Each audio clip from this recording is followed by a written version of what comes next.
I'll tell them here. I was delighted that the younger generation of exile. Cocaine in Lanta. There's nothing like Thailand rice. Cocaine in it, then be drug dealers.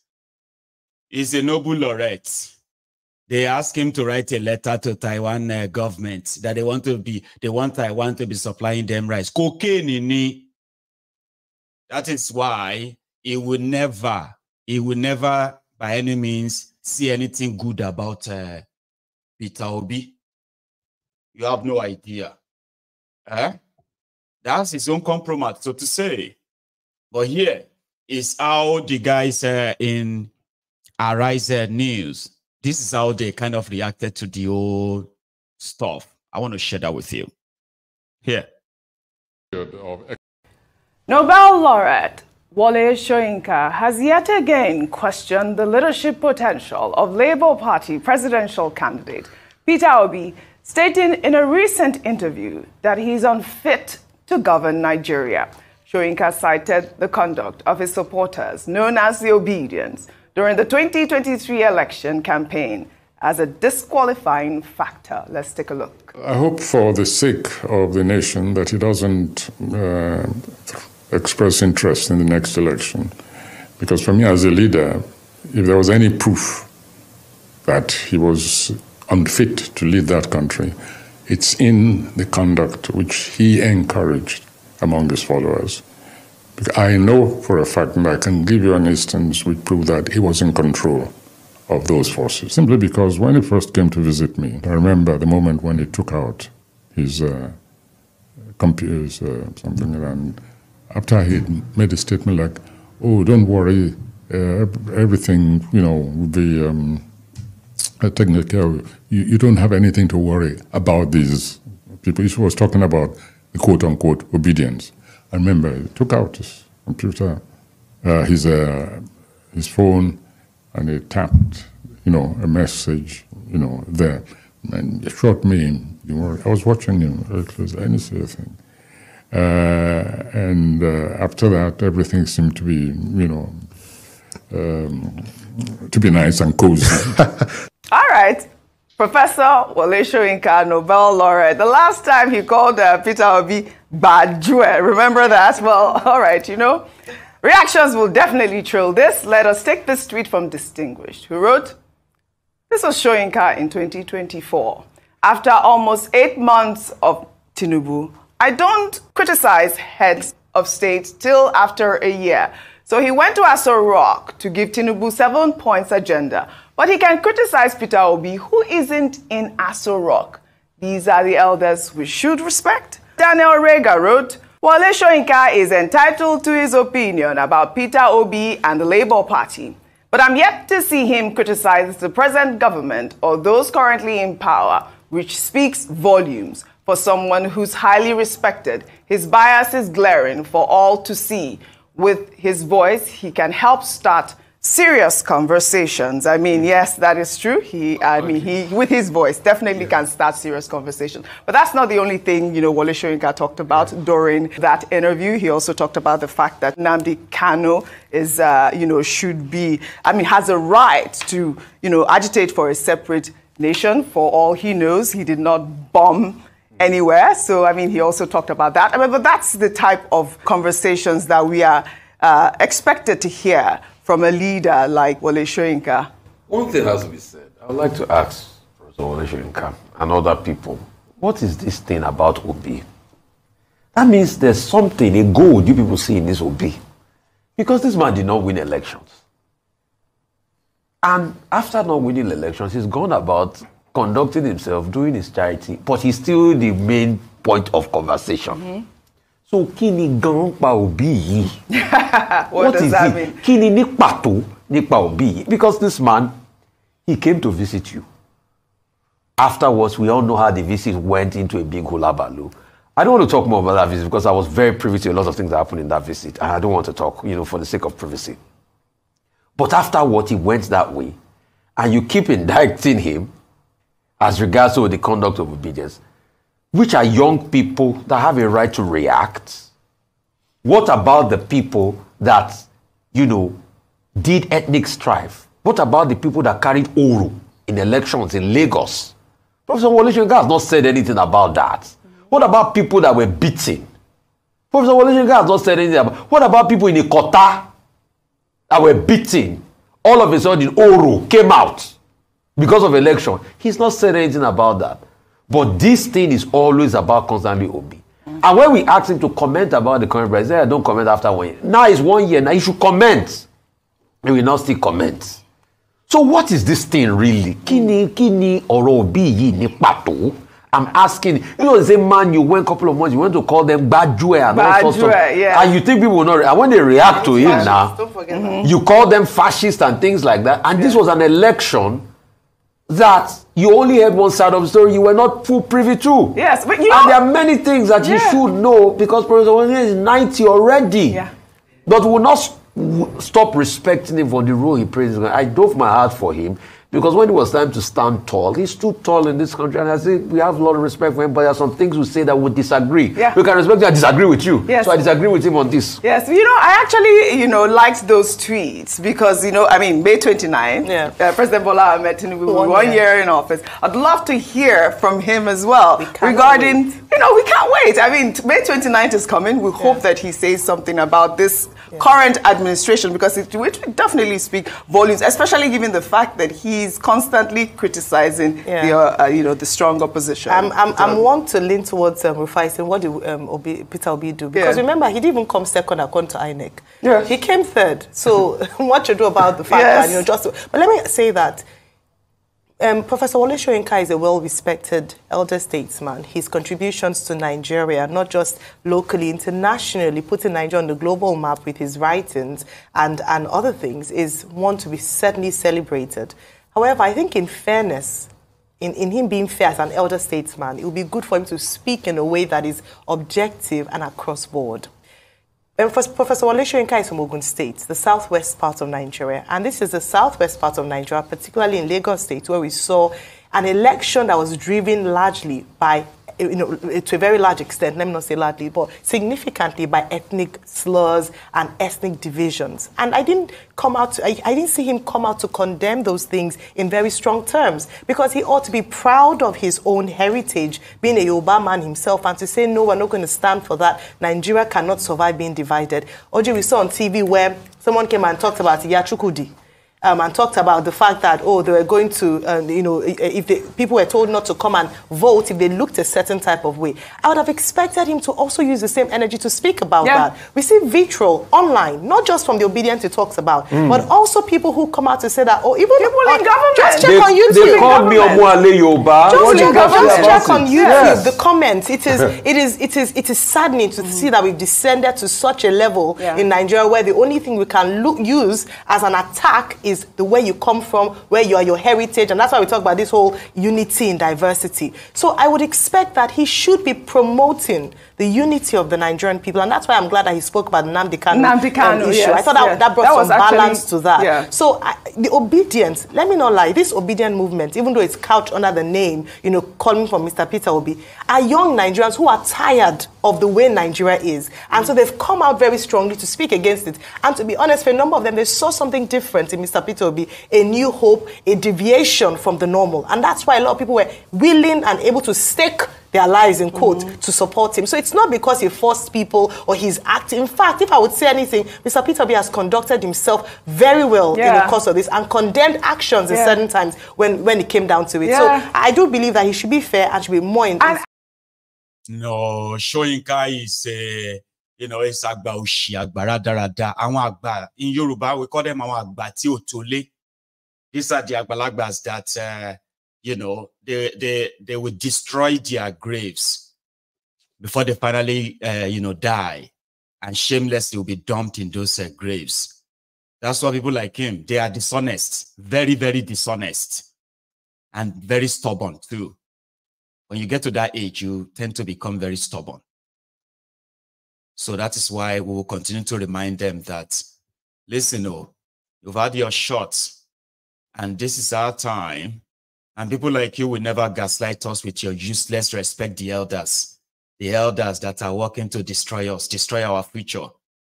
They do not deserve anybody's respect. This is what Obasanjo said about him. Cornfessor. Wole Soyinka and I have been having a running battle. And he has said it will not end until one of us leave this world. And I have said in this book that you are talking about, that if he lives before me, now when I get to heaven, and I hope he will be there, he should welcome me. If I live before him, when he comes, I will welcome him. But Wole Soyinka is a gifted man. I have always acknowledged that. But he's a bad politician or political analyst. And I've also said that. And that it's my own point of view. He may agree with it, he may not agree with it. That's my own. So primarily, anywhere Obasanjo pitches his tent, Soyinka will pitch his elsewhere. Yeah. Because Obasanjo was on the side of the Nigeria during the genocidal war, Soyinka became a pro-Biafra. He even traveled down to Biafra during the war. That he even got arrested, jailed. So anything it has been like that since they were all young. They are both young. Okay? Maybe if they both went into the army, Soyinka would probably have planned a coup against Obasanjo, or Obasanjo would plan a coup against Soyinka. It's always been like that. But some said it is actually Soyinka who has that problem. Because according to him, Obasanjo, who is more or less like a school dropout, has moved on to become head of state. And Obasanjo thinks because he became head of state, right, is all in all. And to Soyinka, that is cheating, how nature cheated them. So he never liked him since then. So if Obasanjo is here, Soyinka will be there. Even if it doesn't have anything to do with those camps, right, it will be there. But this time around, you have Peter Obi that is challenging their Thailand rice business.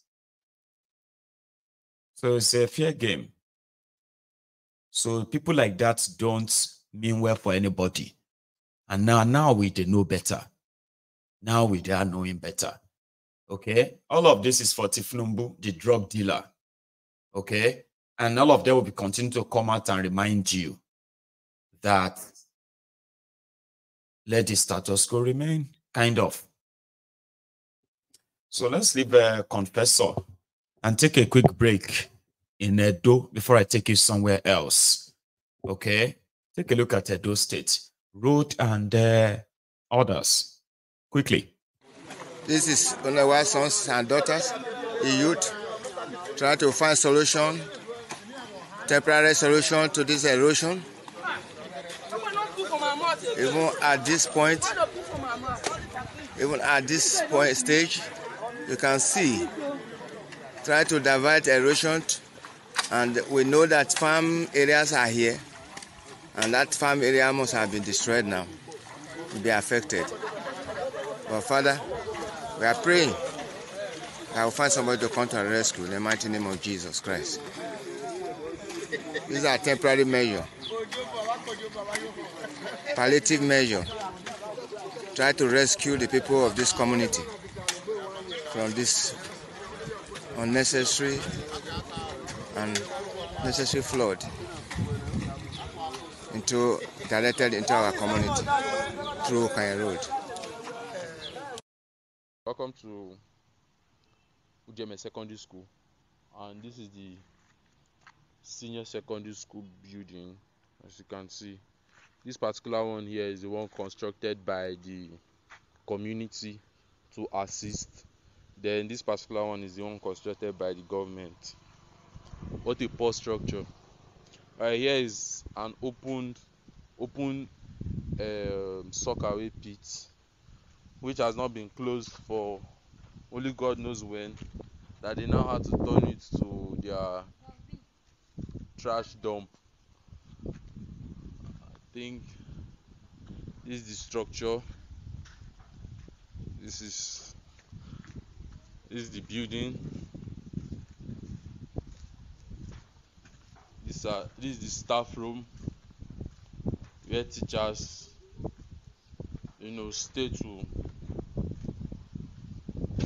prepare their classes to teach. Just look at it. And this is the building. As you can see, there are so many things dumped inside. This is a classroom, and only God knows how students are really taking classes in this building. As you can see, it's locked. I don't know what they are locking, but you can see from here, this is a classroom where students occupy to receive classes. As you can see, that is a lesson which was taught recently. That's a lesson which was taught recently. This is the state of the class. Ujeme Secondary School, Senior Secondary School to be precise. The section for the SS1, the SS2, and the SS3.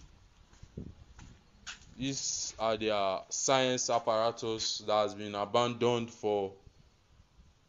Through the dust, you should know that this has been abandoned for years and has not been used. That is if they have the provision for chemistry teachers. This is also the class building. This is class building.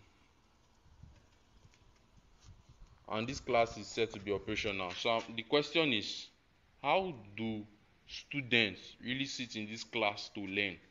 Or how do they receive classes? The only chair I can see is this one and that one. Then with some math solving on the board, which I know you'll be asking these questions now to yourself. How are these students really receiving this class? And how possible would they understand whatever their tutors are passing on to them? And yet they complain these schools are not producing good students, or students which are going to really come out to become something good in life. Okay, now look at this. Is one class. This is one class, and as you can see, they are arranged for a supposed exam. They are arranged for a supposed exam, and the questions actually running through my head is, how are these students really writing these exams, and how do they know what they are writing, and how would they be able to comprehend the questions that are being asked? This is another class set for exam. This is another class again set for exam, with the roofing ceiling, roofing sheets that are leaking, floor kept, building unkept. So looking at it, it's very sad and disheartening that these students have to go through this painful, rigorous process to just learn. Whereas, even by the constitution, education is a basic responsibility of the government to pass to the people, irrespective of their gender, irrespective of their personality, irrespective of their status.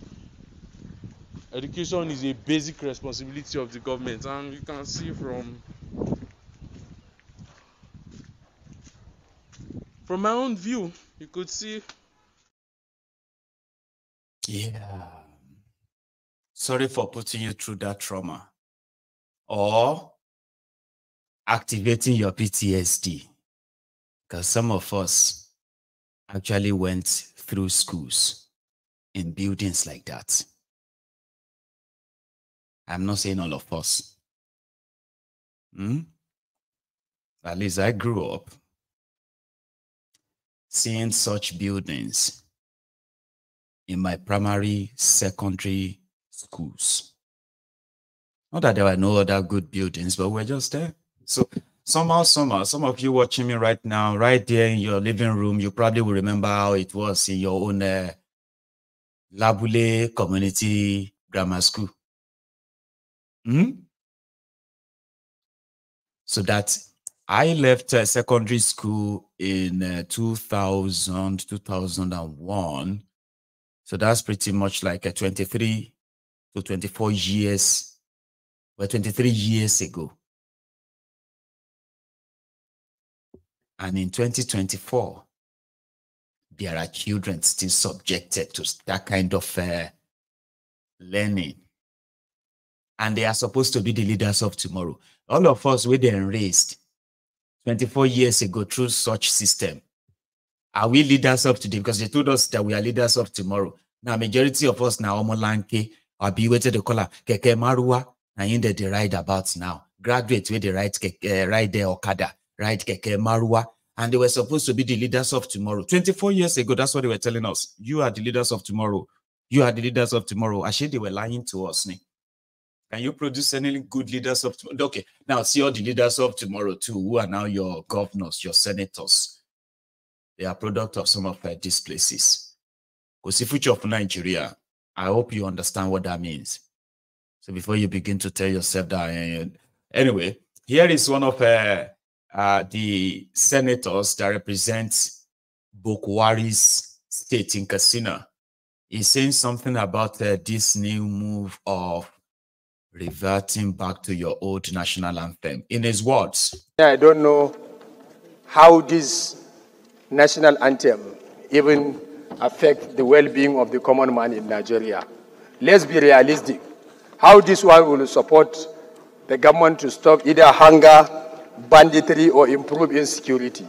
To us, let's do what is beneficial to the common man, and this honorable chamber is the only, for now, standing on a formidable force, a point for the common man of Nigeria. So Nigerians are looking up to us. I concur with the minority leader. Let's look up something that will bring a development in the eyes of the international community to Nigeria. People are discussing nanotechnology, Internet of Things. We are still discussing national anthem. There was a saying that says countries that relies on prayers and other things will always depend on the countries that do think. Please, let's think something that will bring progress, prosperity, stability to the economy of this nation and to improve the lives of common man in Nigeria. All right. Thank you. But they have passed it anyway, so you are going to start singing Nigeria, we in our motherland, tribe and brotherhood, and come together. I don't know, and I would never learn it. I would never sing it, though. You know, even the one they forced me to sing from primary school since Jelly Osimi. Arise, O compassion, Gechi, Nigeria Kolobe. No, Nigeria's Kolobe. I pledge to Nigeria, your country, to be faithful, loyal, and honest, to deserve whatever. I'm so happy to have forgotten them. You have no idea. I am not somebody, see, I am someone who doesn't forget things easily.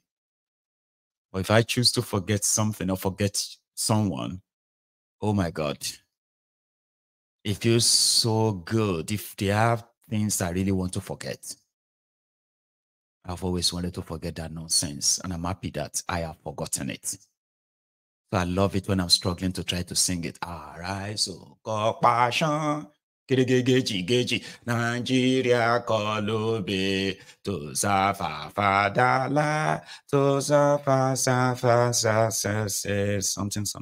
something. Oh my God, you have no idea how relieved that is. I'm not going to sing that nonsense. And my children, too, will never sing it. Now they are reverting you back to Nigeria. We did because we serve our motherland. A tribe and tongue may differ. And I don't know. Anyway, let's go to something else. You see, a quick one though. I should have added that to that of Cornfessor's story. Now listen, they were doing